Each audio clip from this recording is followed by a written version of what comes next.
Hello friends, स्वागत है आपका चैनल फैक्ट्स और आप लिखते हैं।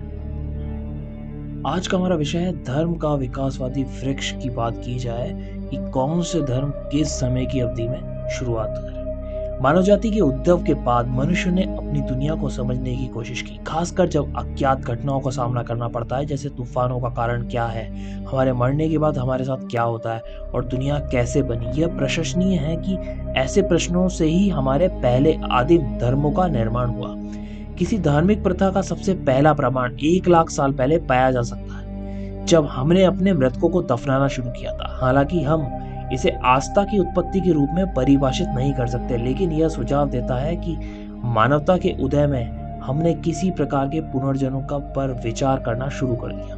समय के साथ इस धार्मिक प्रथा ने कई नई विचारधाराओं को जन्म दिया जो पूरे महाद्वीप में फैल गई, जैसे आज एनिमिज्म का के नाम से जाना जाता है। ये उभरता हुआ विश्वास मूल विश्वास प्रणाली थी जो विकसित होगी और पूरी दुनिया में कई अन्य विचारधाराओं में फैल जाएगी। इन धर्मों की यात्रा को 3 क्लासिक कालखंडों में विभाजित किया जा सकता है। यह ध्यान दिया जाना चाहिए कि ये अवधि पुरानी आस्था प्रणालियों में किसी नई विचारधारा के सुधार का संकेत नहीं है। जीवन के कई पहलुओं की तरह धर्म की भी समय के साथ बदलते हैं। उनके अनुष्ठान, उनके रीति रिवाज अधिक जटिल हो जाते हैं, कुछ विलुप्त हो जाते हैं, जबकि अन्य नए सामाजिक राजनीतिक वातावरण के अनुकूल हो जाते हैं। बात करेंगे पहले अवधि की, जीववाद। 1 लाख ईसा पूर्व मनुष्य यह मानने लगा कि प्राकृतिक निर्माणों जैसे पौधे, जानवरों, चट्टानों और हवा में आध्यात्मिक सार होता है। माना जाता है कि इन आध्यात्मिक संस्थाओं में एक ऐसी शक्तियां और स्वभाव होते हैं जो हमारी रोजमर्रा की दुनिया को प्रभावित करते हैं। इन दिव्य प्राणियों की पूजा करके यह माना जाता है कि हम इस आध्यात्मिक दुनिया के साथ सद्भाव बनाए रख सकते हैं और उनसे अनुग्रह प्राप्त कर सकते हैं। बात होती है दूसरी अवधि की, बहुदेववाद।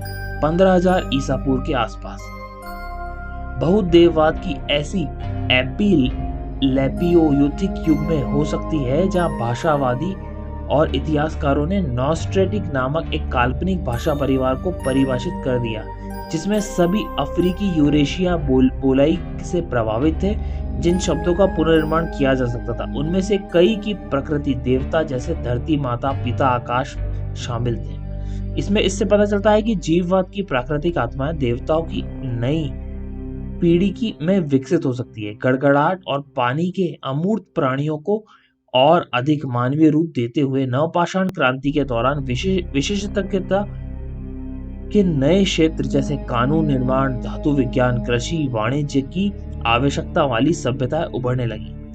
एक नॉस्ट्रेटिक देवताओं, उदाहरण के लिए इंडो यूरोपियन और सुमेरियन के वंशज थे, जिन्होंने सभ्य दुनिया के लिए मार्गदर्शन और नेता की भूमिका निभाई। आमतौर पर इन दिव्य प्राणियों को स्वर्ग, नवशेत्र और पाताल की देखरेख करते हुए वर्गों में विभाजित किया गया। प्रत्येक देवता के पास अपनी शक्तियां, धार्मिक अभ्यास और अपने डोमेन यानी सब्जेक्ट थे, जैसे व्यापार, कूटनीति और युद्धशीली आदि। मनुष्य या तो इनमें से एक या सभी प्राणियों की पूजा कर सकता था। प्रसाद, प्रार्थना और यहाँ तक कि बलिदान के माध्यम से उन्हें अनुग्रह प्राप्त कर सकता था, यानी उनका आशीर्वाद। अवधि तीसरी, एक ईश्वरवाद। 1348 ईसा पूर्व में कांस्य युग में एक नए आंदोलन ने आकार लिया, जिसमें अन्य सभी देवताओं पर एक ईश्वर की प्राथमिकता थोपी गई। इस प्रणाली को एक ईश्वरवाद के रूप में जाना जाता है, एक सर्वोच्च अस्तित्व में विश्वास।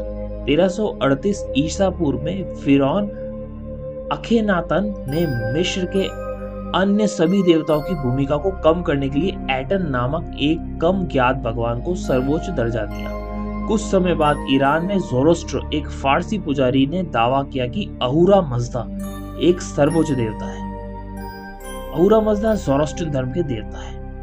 इस नई उभरती प्रणाली ने माना कि एक निर्माता ईश्वर ने ज्ञात ब्रह्मांड का निर्माण किया है और वह पूरी तरह से आत्मनिर्भर था, अन्य सभी क्षेत्रों पर शासन करने में सक्षम था। यह विचार यहूदी धर्म, ईसाई धर्म, इस्लाम धर्म और सिख धर्म में प्रमुख हो गया, बट हिंदू धर्म आज भी कई देवताओं में विश्वास करता है, उसमें यह बदलाव नहीं आया। अधिकांश एक ईश्वरवाद प्रणालियां प्रकृति में विशिष्ट होगी, जिसका अर्थ या कि पुरानी दुनिया के देवताओं को मनुष्य की चेतना से शुद्ध करना होगा। परिणाम स्वरूप एक ईश्वरवाद धर्मों ने बहुत ईश्वरवाद वाले धर्मों की तुलना में कम धार्मिक सहिष्णुता प्रदर्शित की, जिसका परिणाम स्वरूप कई युद्ध और राजनीतिक विवाद हुए। पुराने कुछ बड़े धर्मों की बात की जाए तो वह है ग्रीक धर्म, Ethiopian, Zoroastrian, Judaism, Hinduism, Jainism, Buddhism, Taoism, Shintoism, Confucianism, Tengrism, Maya, Baltic, Germanic इत्यादि। ऐसी और रोचक जानकारी जानने के लिए जुड़े रहिए हमारे चैनल। उसके लिए please do like, subscribe channel और नए नए वीडियो नोटिफिकेशन बेल आइकन को दबाना ना भूलें। आपका दिन शुभ रहे। धन्यवाद।